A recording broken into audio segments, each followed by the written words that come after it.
하십시다. 선한 목자 이 찬양을 이렇게 했는데, 사실 저희 시리즈가 지금 시편 23편 말씀을 보면서 선한 목자 시리즈에서 세 번에 나눠서 시편 23편을 보고 있는데, 이 기간 중에 이 시편 23편을 배울 수 있으면 좋겠어요. 근데 하도 성경이 자꾸 바뀌어가지고 번역상에 또 뭐 새로 나올 때마다 말을 조금씩 바꾸니까 막 좀 혼돈이 되기는 하는데, 옛날에 외웠던 분들도 좀 같이 외우실 수 있으면 좋겠습니다. 우리 함께 시편 23편 먼저 같이 읽도록 하십시다. 여호와는 나의 목자시니 내게 부족함이 없으리로다. 그가 나를 푸른 풀밭에 누이시며 쉴만한 물가로 인도하시는도다. 내 영혼을 소생시키시고 자기 이름을 위하여 의의 길로 인도하시는도다. 내가 사망의 음침한 골짜기로 다닐지라도 해를 두려워하지 않을 것은 주께서 나와 함께 하심이라. 주의 지팡이와 막대기가 나를 안위하시나이다. 주께서 내 원수의 목전에서 내게 상을 차려주시고 기름을 내 머리에 부으셨으니 내 잔이 넘치나이다. 내 평생의 선하심과 인자하심이 반드시 나를 따르리니 내가 여호와의 집에 영원히 살리로다. 아멘. 지난주에 첫 번째 첫 세 구절을 보면서 말씀을 함께 나눴는데, 내게 부족함이 없으리로다 하면서 우리 선한 목자는 나의 필요를 채우시는 분이지 내가 원하는 것을 채우시는 분은 아니라 그랬죠. 그래서 우리가 원하는 것은 사실 많을 수 있는데 꼭 그대로 다 들어주시지 않는 게 감사할 수가 있어요. 왜냐하면 그대로 들어주시면 사실 망나니가 될 수 있어요. 근데 우리의 필요한 것만은 꼭 채워주세요. 저희도 이렇게 돌아보면 조금 더 여유 있게 주시면 안 되나 하는 생각을 할 때가 많아요. 꼭 필요한 만큼만 딱 주시는 걸 볼 수가 있어요. 근데 그렇게 안 하면 또 교만해질까 봐 그렇게 하시는 것 같기도 하고, 근데 선한 목자가 있다면 우리가 양으로서 선한 목자를 따르는 삶을 살아야 된다고 그랬는데, 왜냐하면 선한 목자는 푸른 풀밭에 누이시면서 쉴만한 물가로 우리가 안정을 찾고 평온함을 얻을 수 있게끔 회복시키시는 일을 해주시는데, 그렇게 하기 위해서는 양으로서 그 음성을 듣고 따라야 된다고 그랬습니다. 그래서 우리의 삶이 지금 주님을 잘 따르고 있나? 내 안에 부족이 많은가? 부족한 것이 많은가? 그렇다면 어떤 면에서는 주님을, 그 선한 목자를 잘 따르지 못하는 삶을 살 수도 있어요. 한번 돌이켜 봐야 된다고 했죠. 우리가 음성을 듣고 선한 목자의 그 음성을 들으면서 따라가야 된다고 했는데, 음성이 제대로 들리지 않는다면 긴가민가 한다든가 그러면 사실 우리가 주님의 임재의 중요성을 잘 느끼지 못하기 때문에 그럴 수 있어요. 주님과 동행해야 되는데 그 음성이 더욱더 명확해지는 경험을 위해서는 그 시간을 마련을 해야 된다는 것을 말씀을 드렸습니다. 근데 사실 이 시편 23편을 우리 삶에 적용을 하기 위해서 좀 깊이 묵상을 할 필요가 있어요. 이 시편 23편 제가 이렇게 보면 우리 그 번역본이 나올 때마다 바뀌는 게 시편 23편이에요.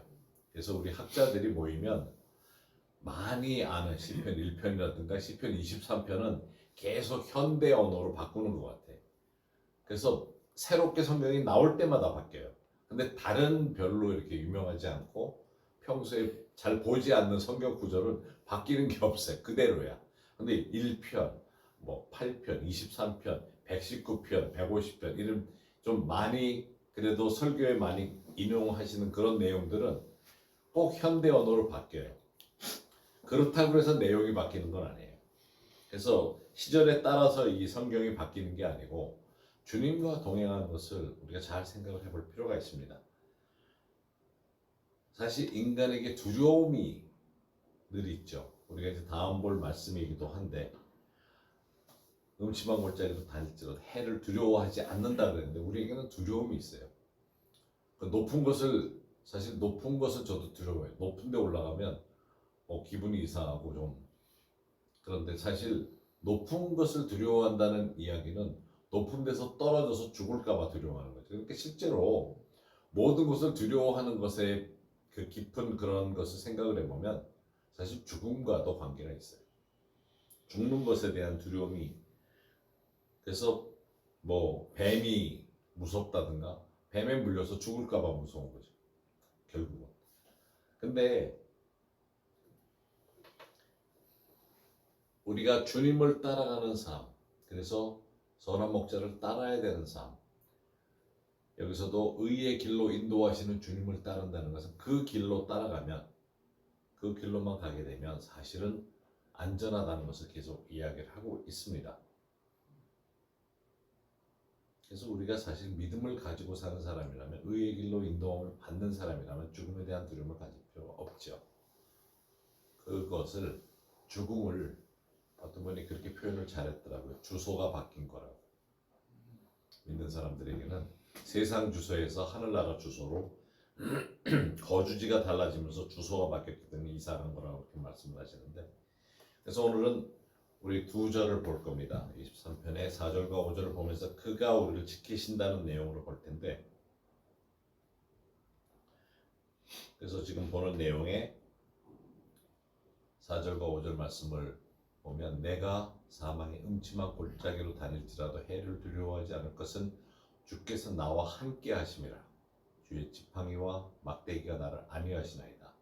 주께서 내 원수의 목전에서 내게 상을 차려주시고 기름을 내 머리에 부으셨으니 내 잔이 넘치나이다. 그래서 우리가 먼저 볼 것은, 선한 목자는 우리와 늘 함께 하시는데 전쟁터에서도 함께 하신다는 거죠. 우리가 지금 살고 있는 이곳은 영적인 전쟁이 계속적으로 이루어지고 있는 곳이죠. 그런데 주님께서는 어디를 가든지 음침한 골짜기에서도 해를 두려워하지 않게 되는 것은 내가 주님과 함께, 선한 목자가 나와 함께 하고 계시기 때문이죠. 근데 이 말씀에 보면 사실 우리가 생각할 때 예수님이 하나님 보좌 우편에 앉아 계신다 그러면서 또 어떻게 우리와 함께 동행하시지? 하는 생각을 해볼 수 있어요. 부활하셔 승천하신 다음에. 근데 주님께서 분명히 마지막에 마태복음 마지막 절에도 보면 내가 세상 끝날까지 너희와 항상 함께 있으리라 하시면서 마태복음 28장 20절 끝부분에 이렇게 말씀하시거든요. 어떻게 항상 함께 계실 건가? 근데 예수님은 우리와 함께 하신다고 그래요. 그러면서 요한복음 14장에서 16장, 14장, 15장, 16장은 성령에 대한 말씀을 하세요. 13장부터 요한복음이 얼마나 13장 이전에 12장까지는 예수님의 첫 2년 동안의 사역에 대한 앞부분의 사역에 대한 것을 설명을 하시면서 13장부터 성만찬의 자리에 들어가면서 제자들의 발도 씻기시고 그러면서 최후의 만찬 자리에서 가르치는 내용이 성령이에요. 앞으로 오실 성령님에 대해서. 그래서 14장, 15장, 16장을 여러분들이 읽어보실 때 예수님이 말씀하시는 것은 재림에 대한 것이 아니고 보혜사 성령님에 대해서 가르치고 있습니다. 그래서 16절부터 보면 내가, 여기서 예수님 말씀하시는 거죠. 아버지께 구하겠으니 그가 또 다른 보혜사를 너희에게 주사 영원토록 너희와 함께 있게 하리니. 자, 여기 보면 예수님이 나오고 아버지가 나오고 보혜사 성령님이 나옵니다. 그 보혜사 성령님은 진리의 영이라. 세상은 능히 그를 받지 못하나니 이는 그를 보지도 못하고 알지도 못함이라. 그러나 너희는 그를 아나니. 자, 이게 굉장히 중요한 말씀인데, 그는 너희와 함께 거하시며 또 너희 속에 계시겠습니다. 내가 너희를 고아와 같이 버려두지 아니하고 너희에게로 오리라. 여기에서 우리가 깨달아야 되는 것은 성삼위일체의 하나님에 대한 겁니다. 그래서 누가 하나님이라고 처음 한국말로 지었는지 모르지만 성령의 인도하심 같아요. 우리말로 하나님이라고 적은 것은.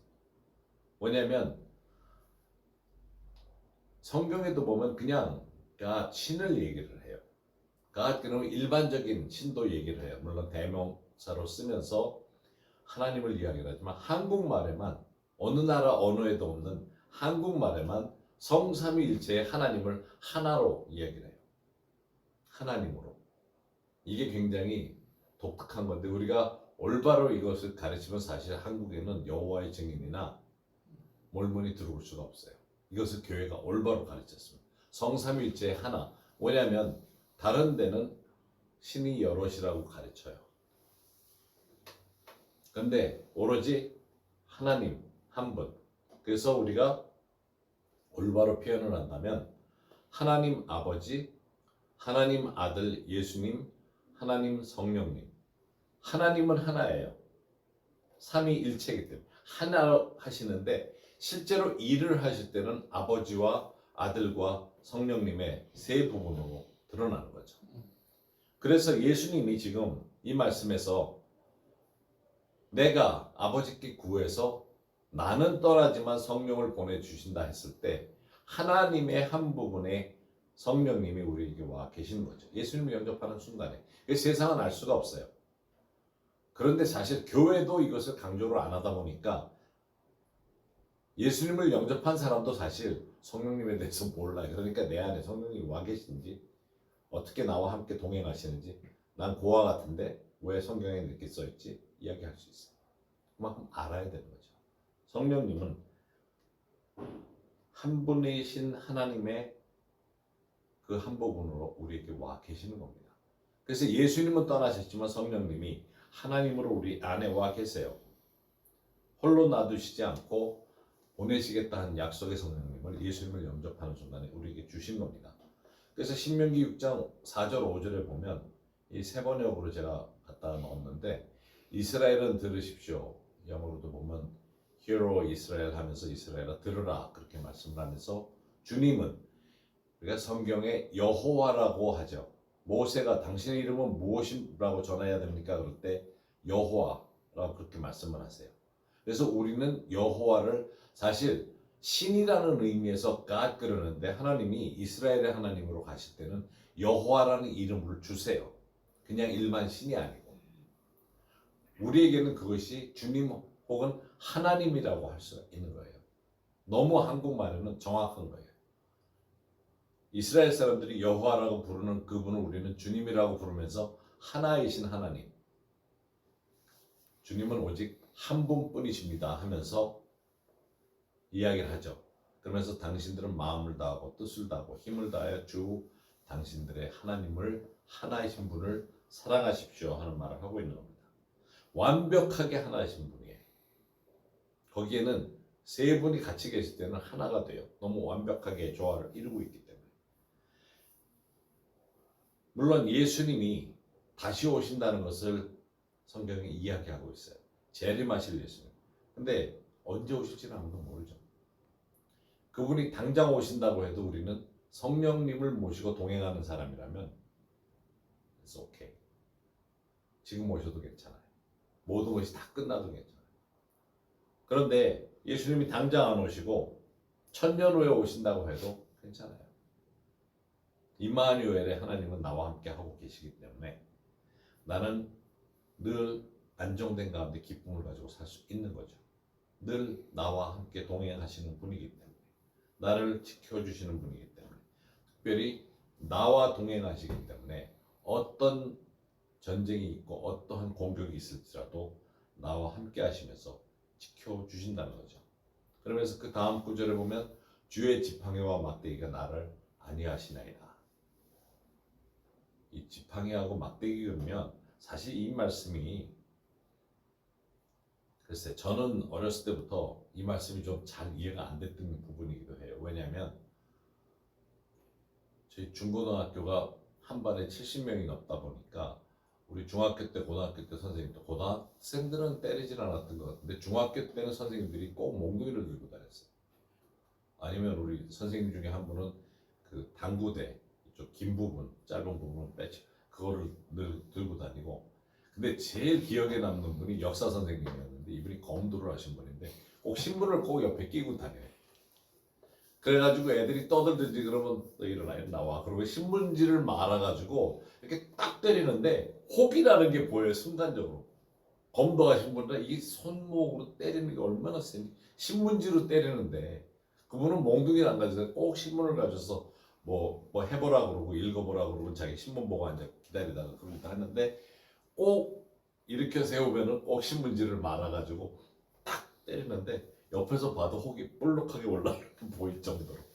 그래서 어렸을 때 이 말씀에 지팡이와 막대기 그러면 선생님들이 생각이 나가지고 이게 왜 아니지? 왜 나를 때리는 몽둥이가?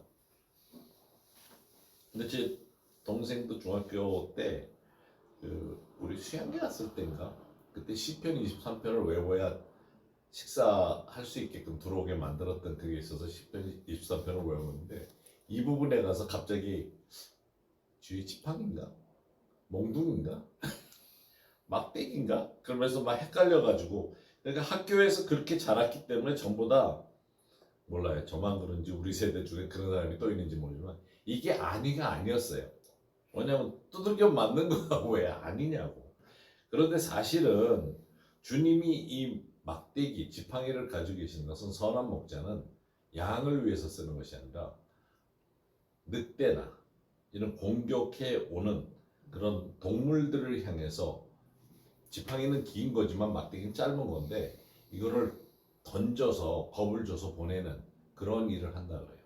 멀리 있는 늑대나 이런 동물들을 향해서 던지면서 그리고 또 주의 지팡이와 막대기가 안전하게 해주는 그 이유 중에 하나가 양무리가 이제 우리에 들어갈 때 목자가 쉬기 위해서 이렇게 펼치고 있으면 머리가 지나가는 대로 숫자를 실 수 있어서 수를 실 때 그 지팡이를 썼다 그래요.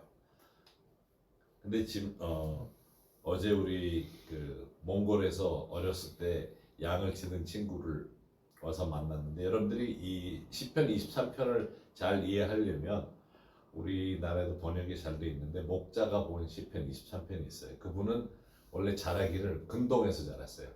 저기 미들 이스트에서 자랐기 때문에 어릴 때 목동이었어요. 근데 거기는 더운 지방이라 그런지 이 양이 더 멍청한 것 같아. 몽골 양들은 조금 더 빠릿빠릿한 것 같고 그래서 몽골 양들은 목자를 잘 따라다녀요. 왜냐면 추우니까 괜히 까불다가 얼어 죽든지 그럴 수 있으니까 더 빠릿한 것 같은데 그 시편 23편 읽어보면 그저 목자가 쓴 거를 읽어보면 미들 이스트는 더워서 그런지 양들이 좀 느슨해 뭔가 그래서 더 멍청한 것 같아. 제가 어제 대화 중에 느꼈던 게 몽골 양들은 조금 추워서 하도 추우니까 뭐 영하 20도 30도 되는 데서 자라야 되니까 좀 빠릿해요. 근데 이 중동의 양들은 가만히 있어. 거기는 목자들이 뭐 해줄 때까지 기다리고 가만히 있고 그 내용들이 굉장히 흥미로운 내용들이 많았는데 그 내용 중에 하나가 이 지팡이 막대기. 그래서 사실 좀 이해가 됐어요. 저는 이 부분이 늘 이해가 안 돼가지고 우리 선생님들이 늘 때리는 지팡이와 막대기가 어떻게 나를 안위하시나니까 그랬는데 사실은 목자들이 그 숫자가 많으니까 양을 셀 때 우리에 들어가는 그 통로를 좁게 해가지고 거기서 이렇게 하나씩 하나씩 셀 때 그런데 양 입장에서는 거기에 들어온다는 게 보호막이잖아요. 울타리 안에 들어오고 그리고 목자가 이렇게 씌워주면 자기를 알아주는 것처럼 느끼기 때문에 더 안위를 느낄 수 있었다고 그런 얘기를 하더라고요. 그래서 이게 그런 전쟁 중에서도 위로를 얻을 수 있고 힘든 상황에서도 우리가 늘 그런 전쟁터에 있을 때라도 목자가 지팡이와 막대기를 들고 나와 함께 있다는 것을 알 수 있고 그것을 통해서 위로를 받을 수 있고 안전하다는 것을 느낄 수 있게 된다는 거죠. 늘 내가 필요로 하는 자리에 목자가 있다는 겁니다. 이것을 우리가 알아야 돼요. 사실 신앙생활하면서 그 자체를 모른다면 굉장히 좀 불안한 신앙생활을 하는 거죠. 그러면 늘 기도가 아이고 하나님이에요. 늘 불안하니까. 근데 그렇게 살 필요가 없다는 거죠. 두 번째, 우리를 그렇게 전쟁 중에서도 축복하십니다. 23편 5절 앞부분에 보면 주께서 내 원세 목전에서 내게 상을 차려주시고 사실 이것도 앞구절 때문에 어렸을 때 이해가 안 됐던 말씀이에요. 아니 몽둥이로 나를 때리는 목자 그 무서운데 무슨 그것도 원수 목전에다가 밥상을 차려주시냐고. 근데 그것을 잘 이해를 하다 보니까 우리가 신앙생활 중에 마귀를 두려워하고 귀신 이야기 나오면 두려워하고 사탄을 두려워하는 이유는 예수님과 밥상에 앉질 않아서 그래요. 밥상을 차려주셨는데 예수님은 밥상을 차려놓고 앉아 계신데 그 자리에 앉질 않아서 그래요. 베드로가 예수님을 바라볼 때는 두렵지 않았어요. 예수님에게서 눈을 돌려서 풍랑이 있는 것을 보니까 물에 가라앉았던 거거든요. 여기도 밥상에 겸상을 해서 예수님하고 마주 앉아서 밥을 먹자 그러는데 거기에 앉으면 주위가 안 보이는 거죠. 예수님과 대면하고 있으면 그것도 예수님이 차려준 밥상 앞에 앉아 있으면 예수님만 바라보겠고 왜? 감사 때문에 감격하죠. 감격할 수밖에 없어요. 제가 이게 밥상이랑은 관계가 없지만 한국에서 운전을 하고 다니면서 이렇게 신호등 없는 건널목에 저쪽에서 사람이 오면 차를 서요. 미국에서는 늘 의뢰 서요. 쓰면 제가 쓰는 걸 보고 사람들이 건너가면서 저쪽에서 아직 조금 거리가 있어서 미리 섰는데 막 뛰어와요. 그러면서 인사를 하고 가. 너무 어쩔 줄을 몰라 해. 사실은 그게 너무 재밌는 게 왜 제가 그 생각을 하냐면 당연한 건데 사실은 그게 미국은 법이기 때문에 횡단보도에 사람이 오는 게 보이면 서줘야 되거든요. 근데 여기는 하도 그러지 않으니까 차를 피해서 다니다가 차가 서주니까 너무 황송해서 인사를 하면서 그것도 빨리 뛰어가. 안 뛰어가도 되는데 예수님이 내 주위가 완전히 원수들로 둘러싸여 있는 그 앞에서도 밥상을 차려주면 황송해서라도 다른데 초점을 흐리지 못해요. 예수님만 바라보게 되지. 그런 의미에서 주님은 우리 가운데 어떠한 일이 일어나고 전쟁 중이라고 해도 밥상을 차려주신다니까. 나와 겸상하자고. 그러면 내 주위에 있는 것과는 상관이 없는 거죠. 신경을 쓸 필요가 없는 거예요. 그래서 우리가 예배 드린다 하는, 그래서 우리가 전체 교인들이 모여서 예배 드리는 것도 중요하고 또 나 홀로 예배 드리는 것을 중요시 해야 됩니다. 이 말씀 마태복음 6장 6절의 말씀을 함께 읽어보도록 하십시다. 너는 기도할 때 내 골방에 들어가 문을 닫고 은밀한 중에 계신 내 아버지께 기도하라. 은밀한 중에 보시는 내 아버지께서 갚으시리라. 여기서 이 기도할 때의 시간은 우리가 쉽게 얘기하는 큐티라든가 홀로 예배드리는 시간을 말해요. 그냥 기도 중얼중얼 많은 기도 내용을 한다는 그런 의미보다는 그것도 중요하지만 주님과 나와의 예배 시간이 그만큼 중요하다는 거죠. 이 시간을 통해서 주님과 대화하면서 겸상하는 거예요. 내 상황이, 내 주위의 상황이 어떻든지 주님은 내게 밥상을 차려주시는데 겸상하는 자리. 그만큼 중요한 거고 귀한 거죠. 시편 73편 말씀이 굉장히 흥미로운 말씀이 있습니다. 1절에서 3절에 보면 하나님이 참으로 이스라엘 중 마음이 정결한 자에게 선을 행하시나 나는 거의 넘어질 뻔하였고 나의 걸음이 미끄러질 뻔하였으니 넘어질 뻔도 하고 미끄러질 뻔도 하고 이는 내가 악인의 형통함을 보고 오만한 자를 질투하였음이로다.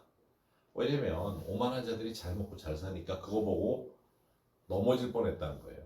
실족할 뻔했어. 왜 하나님은 저 사람들을 나쁜 놈들인데 왜 이렇게 잘 살게 놔두나 하는 것 때문에 실족할 뻔했다는 얘기예요. 근데 16절, 17절 말씀을 보면 내가 어쩌면 이를 알까 하여 생각한지 그것이 내게 심한 고통이 되었다. 왜냐하면 분명히 나쁜 놈들인데 저렇게 나쁜 사람들이 잘 되고 있는 것을 보니까 이해가 안 되는 거예요. 그런데 17절 말씀에 하나님의 성소에 들어갈 때에야 그들의 종말을 내가 깨달았나이다. 하나님의 예배 자리에 가면 이 세상에 대한 깨달음이 오게 되어 있어요.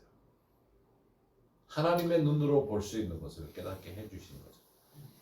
우리 주위의 일상이 어떠하든지 간에 성소에서 예배드리는 동안에 하나님 앞에서 깨달을 수 있게 된다는 거죠.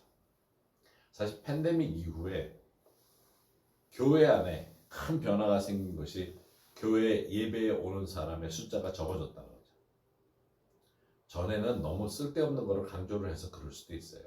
성소주의라는 그것도 말도 안 되는 성경에도 없는 걸 가지고 교회에 강제로 나오게 했던 부분도 있다 보니까 팬데믹 때문에 안 가다 보니까 성서 주일이라는 개념이 깨진 거죠. 근데 사실 주일날 예배드리는 거, 토요일날 예배드리는 거, 주말에 예배드리는 교회들이 많아지고 있는 게 인원이 늘어나는데 장소를 협소하기 때문에 그럴 수도 있는데, 많은 사람들이 팬데믹 기간 중에 그냥 잠옷바람에 예배드리는 게 편해지다 보니까 이제 교회에 모이는 거에 대한 필요성을 잘 못 느껴요. 그래서 제가 정 못 오는 사람이라도 양말은 신고 예배 드리라고, 예배 가는 마음의 자세를 갖춰야 된다고 얘기를 하는데, 물론 저희도 예배를 이렇게 송출을 하는 이유가 환우들 때문에 시작을 한 거죠. 병원에서 예배 드릴 때도 아래층을 내려올 수 없는 고통 중에 있는 분들 때문에 그냥 병원에서 예배 드리는 시간에 같이 참여하시라고 이렇게 시작을 한 건데, 필요가 있는 분들은 그렇게 하셔야 돼요. 그렇지만 예배의 당일, 성도들이 모이는 곳에 예배 드려야 되는 의미가 얼마나 중요한지를 앞서 보았던, 지금 보고 있는 이 지금 17절 말씀입니다. 하나님의 성소에서 예배 드릴 때에 같이 함께 예배드리는 그 자리에서 정말 깨닫게 되는, 하나님의 말씀 가운데 깨닫게 되는 것을 주시는 축복이 있어요. 나 홀로 예배 드릴 때 골방에서 예배 드리는 시간도 중요하고, 무리들이 모여서, 성도들이 모여서 함께 예배 드리는 것이 중요한 겁니다. 이것은 종교적인 행사가 아니에요. 반드시 해야 되는 것 중에 하나입니다. 세 번째, 우리를 전쟁 중에서 생기를 얻게 하세요. 시편 23편 5절에 보면 뒷부분에 기름을 내 머리에 부으셨으니 내 잔이 넘치나이다. 자, 기름을 내 머리에 부으셨다 할 때 근본적으로 우리가 생각하는 것은 기름 부음을 이야기를 하죠. 기름 부음 부르면 성령께서 주시는 힘, 근데 동시에 생기를 부으시는 겁니다. 그런데 기름 부음 부르면 많은 경우에 우리가 사역을 할 수 있는 능력만을 생각을 해요. 그뿐만 아니라 주님께서는 나를 회복시키시면서 사역을 감당할 수 있는 기름 부음을 주시는 거지, 그냥 힘든데 능력만 더 크게 나타나게 하시는 게 아니라는 거죠. 나도 회복을 받으면서 사역을 할 수 있게 해주세요. 그래서 내 잔이 넘쳐요. 그냥 기름을 부으실 때 한두 방울 이렇게 떨궈 주시는 게 아니라 손에 잔뜩 묻힌 채로 머리에다가 기름을 부으면서 이렇게, 뭐 헤어스타일은 망가진 건 말도 못하고 기름을 떡이 되게끔 이렇게 그냥 기껏 아침에 다 샤워하고 잘 멋지게 하고 나왔는데, 근데 이거를 생각할 때마다 저는 마리아가 예수님 앞에 발에 이 기름을 붓잖아요. 그러면서 예수님의 제사를 준비하는 거라고 했는데, 예수님이 돌아가실 것을 준비한다 그랬는데, 그리고 그거를 머리로 닦아요. 근데 마리아가 그것을 하기 위해서, 예수님 앞에 나오기 위해서 전날 며칠 전부터 기름도 준비했지만 샤워하고 아침에 뭐 머리 장식 다 그러고 왔을 거 아니에요. 그리고 기름 붓고는 걸레를 안 가져와서 까먹어서 머리로 했는지 모르겠지만 수건을 안 가져왔네? 그냥 머리로 닦잖아요. 그러고서 딱 나설 때 그 모습이, 망가진 모습은 상상을 초월해요. 그 머리에 기름이 다 묻었으니까. 그런데 그 방에 기름 부으심을 얻은 사람은 두 사람이죠. 예수님과 마리아. 여기 기름 부으심도 마찬가지입니다. 주님이 주실 때는 그냥 이 머리에 우리가 생각하는 안수로서 이렇게 주시는 게 아니라 부으면서 머리에다 이렇게 문대니까 그 망가진 모습은 상상을 초월할지 모르지만 내 잔이 넘치는 거죠. 주님이 주실 때는, 선한 목자가 주실 때는 그렇게 주시는 거죠. 목자가 하실 때는, 채워주실 때는 진짜 왕창 부어주세요. 우리가 받아야 되는 거죠. 암만 유명하고 큰 교회 목사님이라고 할지라도 한 개의 목자에 불과한 것이, 이 선한 목자 되시는 예수님 앞에서의 그 축복을 받는 것은 조금 더 깊이 묵상을 할 필요가 있어요. 시편 23편에서의 축복은 진짜 그냥 우리 망가지는 이상의 어떤 축복을 부어주시는 것을 감당할 수 있게끔 해주신다는 거죠. 그래서 우리가 사역을 하게 되면 사역을 하다 보면 힘이 더 나요. 기름 부음이 넘치기 때문에. 그러면 나도 회복이 되는 걸 알 수 있어요. 그것이 하나님의 방법인 거죠. 그래서 선한 목자는 우리와 동행하시면서 우리를 지켜주신다. 근데 단순히 그냥 지키기 위해서 보쳐서 주시는 게 아니라 우리를 세워주시고 힘 주시고 회복되게 해주십니다. 그러기 위해서는 주님과 개별적인 예배, 함께 모였을 때의 예배, 그러면서 주님께 기도를 하세요. 내가 선한 목자의 음성을 더 명확하게 깨닫기를 원한다. 구하십시오. 듣게 되면 사실 알려주시는 것을 통해서 우리가 회복되고 주님과 동행하는 것이 어떤 것인지를 더욱더 알게 될 겁니다. 그래서 우리가 예배 속에 더욱더 깊이 들어가도록 하십시다. 이 시간 주님께 여러분들 각자가 여쭤보시기 바랍니다. 오늘 시편 23편 말씀 우리가 잘 아는 말씀이기도 하지만 무엇을 깨닫게 하시는지 깨달음 주시는 주님께 감사하면서 더 깊은 것을 계속적으로 깨달을 수 있도록 인도해 주시도록 구하면서 나가도록 하십시다.